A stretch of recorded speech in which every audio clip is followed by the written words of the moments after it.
The actuarial control cycle is a great cycle that we've used for many years to solve actuarial problems. However, I am arguing with my current proposal that some tweaks and updates are required for the cycle to be of great impact and of great relevance in solving today's and tomorrow's problems. Hi, my name is Nonhlanhla Mugova. I am a fellow member of the Actuarial Society of South Africa. I'm very excited to be participating in this competition and solving real-world problems. My current line of work is healthcare insurance in Africa. The actuarial control cycle has carried us for many years. It has been the base framework we use in solving actuarial problems.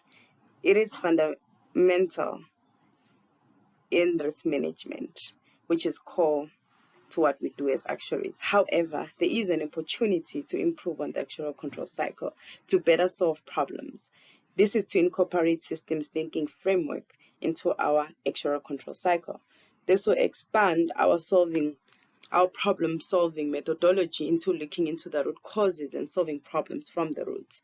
This is so relevant in our days where such thinking is required in solving problems like or pertaining social inclusion, rising healthcare costs, climate change, etc. These problems require us to understand the root causes and solve from the roots, apply systems thinking into our approach of solving problems. I propose incorporating the iceberg method into our actuarial control cycle. In the next 2 slides, I'll look at both the actuarial control cycle and the iceberg method individually before presenting my proposed modified actuarial control cycle.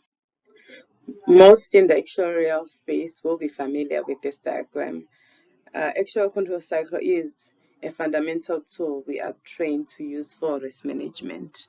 It involves specifying the problem, which is when you define your problem, analyzing the problem from various stakeholders, analyzing the risk phase and how this can be mitigated, transferred or avoided, developing a solution, which involves creating or selecting a model, or making assumptions, considering alternative solutions, interpreting the results from the model, etc. It also involves monitoring experience, which could be analyzing the expected against actuals, investigating deviations of the actuals from targeted, analyzing your model in detail, the results from your model in detail, feeding back the insights drawn into the problem specification or the development of the solution. Also being cognizant of the general commercial and economic environment in you applying the actuarial control cycle in solving your problem. So this could being aware of the market norms, knowing the regulation and complying, being aware of the tax rules, etc. And in everything we do as actuaries, we need to be professional in the way that we solve the problems, in the way that we communicate. This could also involve referencing the guidance notes that are provided by our societies in ensuring that we are sticking into the professional standards in the way that we do our work. I've managed to find this great diagram that explains the iceberg method really well, which is a tool that is used widely for guiding systemic thinking and enables the parties to be able to identify root causes of problems within the context of the whole system. So the first part would be events, what just happened. So you look at a problem and then you ask yourself, what has just happened? In this diagram, they've used an example of catching a cold. And then the second part is looking at the patterns or trends. What trends have been there over time? In this example, they've said, I've been catching more colds when sleeping less. And then the third part is looking at the design, the underlying structure. What has influenced the patterns? What are the relationship between the parts? In this example, they've said, more stress at work, not eating well, difficulty accessing healthy food near work, or home.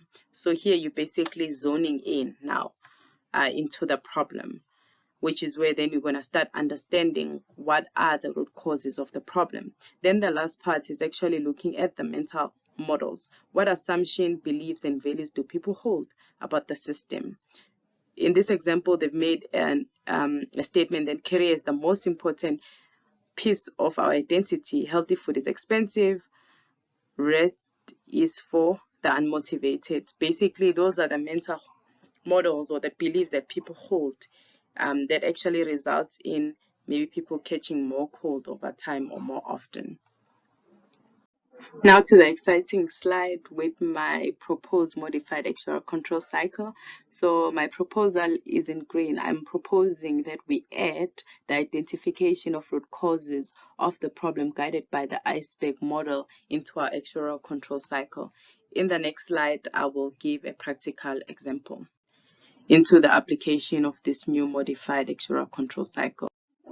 For this problem, solving it using our normal actuarial control cycle, we're likely to come up with solutions like increasing our premiums or putting more limits on our healthcare benefits. However, in applying the modified actuarial control cycle, it will force us to look into the root causes of the problem. For example, we may find that this is caused by more people falling outside of the normal or healthy BMI range. So then we will start solving for the BMI problem instead of only solving for that the costs are rising. And this is a more sustainable way of solving for this problem, other than keep on increasing the contributions or keep on reducing the healthcare benefits.